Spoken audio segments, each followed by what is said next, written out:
Alright, what's up guys? My name is Zach, and today I am driving a 1964 Ford Thunderbird. Up front is a 6.4 liter V8, and down below is a 3-speed automatic transmission. Now I am super excited to be driving this here Thunderbird for many reasons, but mainly the fact that this is just a cool 60s car.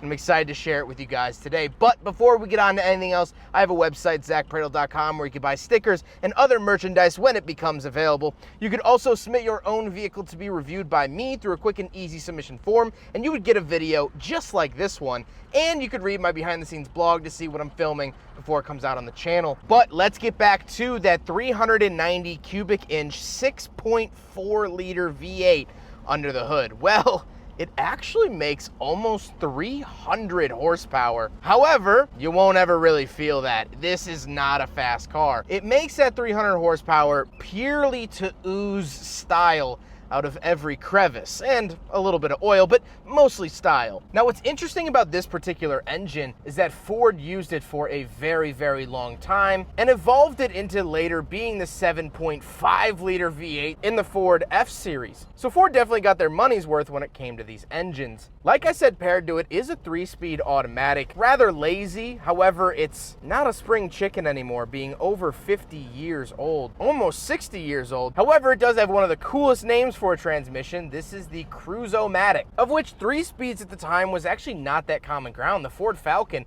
was still only getting a 2-speed. So that extra gear was for cruising. That's exactly what this car is good at. Last but not least, of course, the Thunderbird is rear-wheel drive. So with that out of the way, let's talk about the interior. Well, in front of me, I have a very peculiar speedometer. It's just numbers that go left to right, and then in order to tell how fast you're going, it actually fills up like a thermometer with what looks like red liquid. I know it's not, but it looks like a thermometer that's been placed on its side. It's so cool, so chic, so 60s. I love it. And then I do get some more gauges down below. Off to the left, I get my oil pressure, then I get my fuel, and on the right, I get my coolant temperature and battery voltage. Down below that, I do get a headlight switch. However, we'll talk about the high beams in a second. And on the steering wheel, I get a little Thunderbird badge, and that's all for looks. However, there is some interesting functionality. If you put it all the way up above park, there's this little lockout, and then you can actually move the steering column off to the right in order to make it easier to get in and out of the vehicle.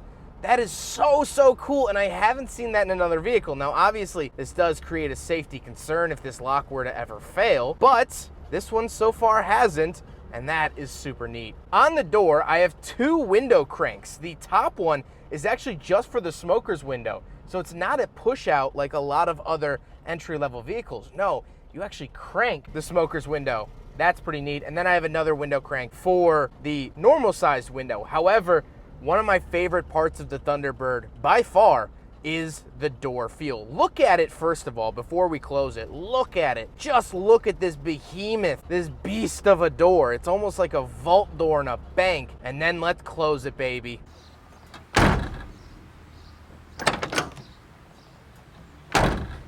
Oh, so sweet, so awesome. I love solid car doors like that, and that's something you just don't see anymore. And down on the floor, I do have my high beam switch. So it was very characteristic in the 60s and even into the 70s that car makers would put the high beam switch actually down on the floor. Pretty interesting. But moving into the center, I do have my wipers and washers on their own little joysticks, a clock in the center, and then I have air vents, left air and right air I can toggle on and off with a little switch. Moving down the center console, I do get a very, very contemporary radio, and I have my heater controls. So I could turn the vents on and off. I can raise the temperature if I want. Very rudimentary, but it's what we got here in the 1960s. Then I have this wide open area in the center, and then we come to the armrest, which actually has a flip out cigarette lighter and ashtray. So cool. I mean, this is just style. And I do have a documentary about cigarette lighters and ashtrays if you want to learn about their history. Now, unfortunately, like most other cars from the 1960s, the Ford Thunderbird does not have any cup holders. So, for that reason, it fails the big friggin' bottle test. But then we gotta talk about the seats. The seats remind me a lot of the 65 Mustang that I did, which Makes sense. They are very, very comfy. They don't offer any type of support. However, I'm not taking corners in this car. I'm cruising in it. Literally right now, cut back to in-car, I'm literally doing 19 miles an hour through this neighborhood and I couldn't be happier. So, cut back to the seats. I don't need high bolsters. I don't need 18-point harnesses. I just need something to put my butt on while I cruise the boulevard, and that's what the Thunderbird gave me. However, speaking of seats, we do have back seats, so let's go do a back seat review. All right, getting in the back of the Ford Thunderbird, if my belt doesn't get stuck on the door. It's not super comfy back here, but I am a very big guy, and it's just cool to be back here. The same like vinyl carries on back here. I get my own little crank windows, super, super cool with that stuff. I get little opera lights back here and a little Thunderbird logo. I get a center console and of course gotta have my ashtray. This is the 1960s after all.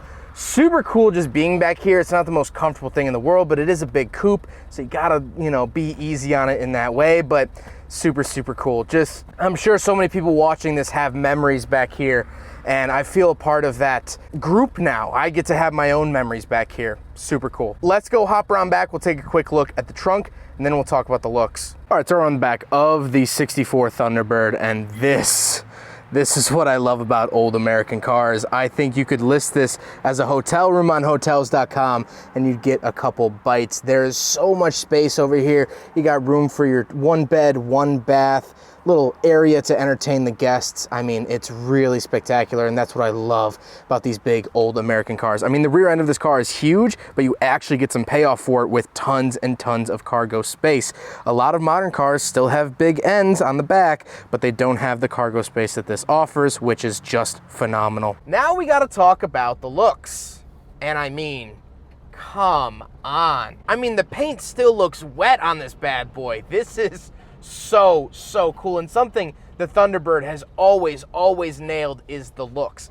And that's really what the Thunderbird is all about. Something else really cool about the exterior is that I do get these little cones up at the front, if you want to call them. They're actually for the turn signals. So when you turn your turn signal on, these turn on as well as little indicators. Let's get on to my final thoughts. Well, I want to talk about the Thunderbird as a whole. I've driven a Thunderbird before, the very first generation. And so 9 years later, here in 1964, they moved on to the second generation.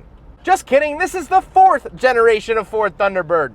That's right, in under 10 years, Ford went through 4 different generations of the Thunderbird. This is a 4th gen which lasted up until 1967, and then they moved on to the 5th generation. And every single year of the Thunderbird is a little bit different. This is special. It has the actual word Thunderbird fully written out on the back, and I'm sure any Ford expert could tell you a million other small, minute differences that make the 64 special. They sold over 90,000 Thunderbirds in 1964 alone. And so Ford had good reason of switching it up each year. There was demand. But what's interesting to me is that there's not anything particularly special about the Thunderbird on paper. It wasn't the fastest car that Ford was producing at the time. It wasn't the most luxurious. That went to the Continental and the Lincoln division. It wasn't the smallest or most economical, but it was a good all-rounder. This is a family car and a Sunday drive car. And when you put your foot into it, it can be a straight line speed car. But more than anything, this car is just about style. It's about cruising. Remember, the transmission is the Cruise-O-Matic. They literally engineered it to cruise. And for my money, from where I'm sitting, I don't know if there's a much better car to be cruising down the boulevard in. Now, this car is owned by my good friend Matt. It was actually a Father's Day gift from him to his dad. And his dad isn't really a big car guy. Sure, he appreciates a car here and there, but he's not this wrencher on the weekends, get your fingers dirty kind of guy. But this was a gift to him from his son, a common bond they can share. This car is a good reminder of what's important in life. And at the end of the day, it's not straight line speed. It's not how much money you make. It's not about fancy this or fancy that. It's about enjoying what's around you. If you spend your whole life working towards something, then that thing goes away, you won't have enjoyed those years you spent working towards that. This car, quite literally, is a stop and smell the roses car. It's about just enjoying the sights, enjoying what life has to offer in the mundane. This makes a black and white world full of color. That's the kind of power this car has. It's hard to be mad in this car. You can't really be angry because when you put your foot down, nothing really happens. You can't really cut someone off in traffic in this thing. But if you try to, you're missing the point. The Thunderbird says, hey, slow down every once in a while. Life's good, at least right now. Yeah, it'll get hard at times, but bad times lead to good times. There's always a little bit of light at the end of the tunnel. Maybe it's daylight, maybe it's an oncoming train, but hey, there's always just a little bit of light at the end. Thanks, Thunderbird, for always reminding me of that. Thanks for letting me stop, pull over, and smell the roses. Huge thank you to Matt for letting me take out his 1964 Ford Thunderbird. This thing is cool. I'm so glad he gave me the opportunity to do it. Matt has been absolutely awesome. He's been a good friend of mine for years and years and years at this point. Not only am I thankful for him letting me take this out, but I'm just thankful for his friendship. I hope you guys enjoyed the video. Don't forget to rate the video, comment on the video, and subscribe if you really liked it. Take care, guys.